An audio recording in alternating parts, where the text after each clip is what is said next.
The night was unusually silent in Washington, D.C. in April of 1861, the kind of silence that only comes before something irreversible is about to happen. Inside the White House, Abraham Lincoln sat alone, staring at a map that showed a nation already broken in half. Southern states marked in dark ink, Union territories fading like uncertain promises. Outside, history books would later describe this moment as the beginning of the American Civil War. But what they would never fully explain was that this war was not just about slavery, nor merely about preserving the Union. It was the moment when America quietly decided what kind of power it wanted to become. In the years leading up to that night, the United States was not a global force. It was noisy, divided, ambitious, and deeply insecure. European empires still looked down on the young nation as an unfinished experiment. Britain controlled the seas. France played chess across continents. America was a loud voice in a small room. That was about to change, but not for the reasons school textbooks would later claim. The war that erupted after Fort Sumter was not simply a clash of ideologies. It was the first industrial war America had ever seen. Railroads, factories, steel, banking, weapons manufacturing, entire industries were about to be born, fed by blood and urgency. Men who would later be remembered as captains of industry were, at this moment, quiet observers calculating profits from distance and chaos. As young men marched to battlefields they barely understood, financiers in New York were learning something far more valuable than military strategy. War created structure. War centralized power. War erased hesitation. The federal government, once limited and cautious, suddenly expanded its reach into banking, taxation, and manufacturing with an authority it had never possessed before.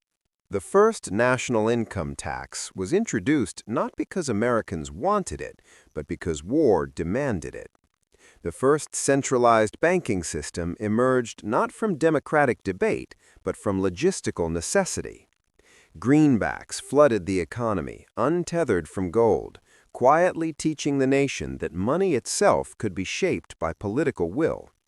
These were not temporary measures. They were experiments, and they worked.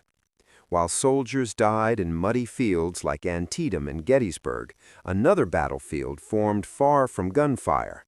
Contracts were signed in smoke-filled rooms. Rail lines expanded west, not for settlers, but for supply chains. Steel mills ran day and night, not for homes, but for cannons and rails. A new relationship formed between government and private wealth, one based on mutual dependence rather than public accountability.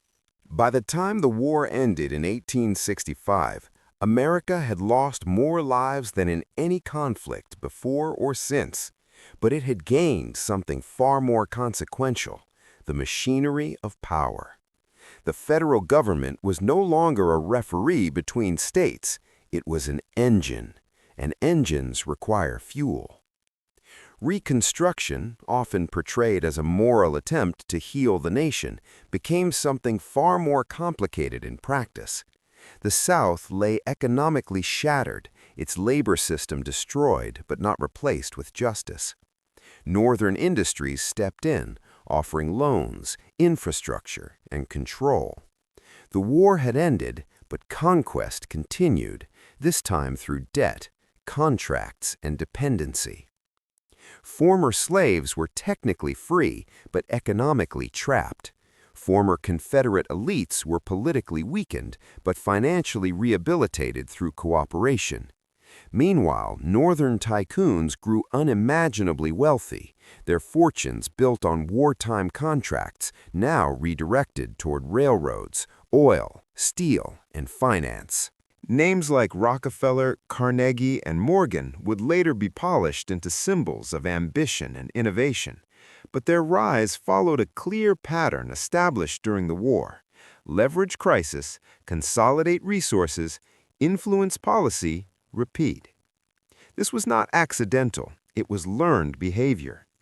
As railroads cut through native lands, treaties were signed and broken with bureaucratic efficiency. Expansion westward was no longer driven by pioneers alone, but by corporate schedules and federal protection. The frontier myth concealed a calculated strategy: control territory, control resources, control future power. By the end of the 19th century, America had transformed internally. It had the largest industrial output in the world. Its cities grew vertically, its factories horizontally. But internationally, it remained cautious, watching Europe exhaust itself through colonial wars. America was learning patience. The Spanish-American War in 1898 would appear sudden to the public, sparked by the explosion of the USS Maine. In reality, it was the first test of a new identity. The war lasted only months, but its consequences lasted generations. America acquired territories, influence, and a taste for overseas intervention. It discovered that public opinion could be shaped, fear could be manufactured, and war could be sold as liberation.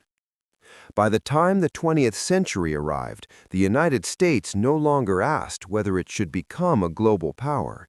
It only asked when. And somewhere in the shadows of government buildings, financial districts, and emerging intelligence circles, a quiet understanding took root. Power was not about morality. It was about control, of money, of narrative, of time itself. This was not the end of the story.